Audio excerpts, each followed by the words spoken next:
how Carl Darling got his name. So a couple of little like housekeeping issues before we go out and do anything and actually play some. There were some questions among the group about how to do some basic starter stuff. First order of business. Left bumper gets you your gun wheel. And then this is an easy thing to overlook when you haven't played it yet. So if you kind of look there where it says maintain. And that's the kind of thing that's easy to forget about. And there's not a lot for the online game tutorial to remind you to maintain your guns. Now you can see here behind me, you can see where it's got that little tab of how much damage I've taken. And so I'm going to make a point here cleaning that up. Now the rolling block is my bread and butter gun. It is level locked, so it takes a little bit to get to it. I also use the bolt action rifle for Forever, which is a great hunting rifle. And I highly recommend it. And let's see, I'm going to check my other guns really quick here, see if they need a quick cleaning. Let's see here, that one is, it's not looking too bad. That's my Lancaster repeater. Check my Navy Colt, Navy revolvers there. They're looking a little less for wear, so let's go ahead and give them a quick polish before we head out any further. But just cleaning your weapon is the kind of thing that I love about the game because you have to do it, and it's so easy to forget to do. But it's one of those little things that if you don't do it, I mean, you're shooting yourself in the foot, as it were. And it's part of actual, general gun maintenance. So I'll get those guys polished up. Now, for those that are just starting out, it takes a little bit to get that second offhand holster. You can buy it with gold, I think, at any time, but I've been really careful about spending my gold on stuff. I'm not a big fan of spending premium currency when I play a game, so I don't. And I work really hard to kind of, keep everything in-house. And that's it for that. Let's see, some other housekeeping stuff. Here's the tent.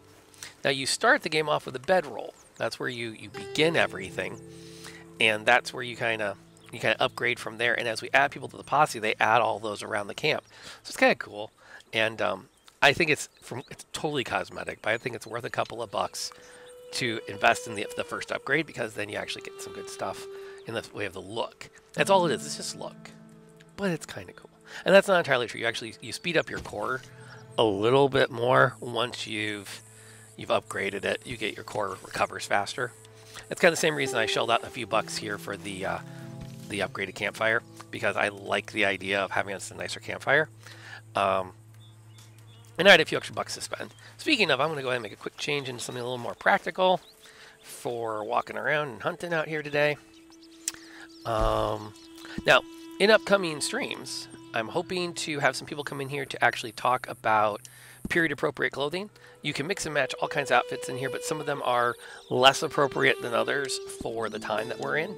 There are things that just men or women would not be actively wearing out in public without being looked at askance, which, again, it's the Wild West. Who's not going to look askance at people who are, outlaws and stuff. Introductions. This is Reverend Winslow. I recommend anyone that has been having a rough day, feel free to come into camp. The Reverend Winslow is excellent at taking confession. He is non-judgmental.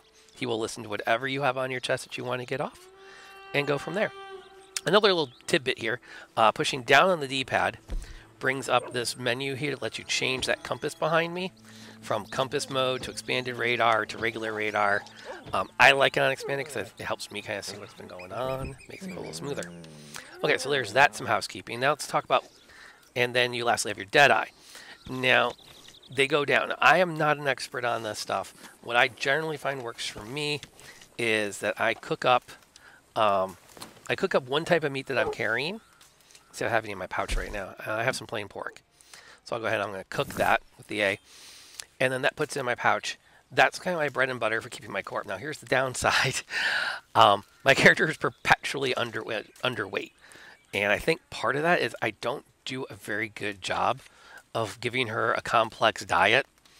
And because I'm pretty much just feeding her whatever meat she can hunt up, I don't think she's putting on the pounds very well. There are some mechanical downsides to that. But you have to make sure you're taking some time to eat once in a while. Plus, if your core goes down, either because you're out where it's cold or you've been taking damage or just time passes, you got to remember to eat from time to time. So there's all that. Another little pro tip, if you use the catalog to order a max size order. So real quick, how you do that, open the catalog up here. And then I'm going to go to ammunition. And then I'm going to say, let's cost me $9.60. So now when I open up the lockboxing camp here, the little delivery point. First, let's get rid of that bounty. There it goes. Collect deliveries.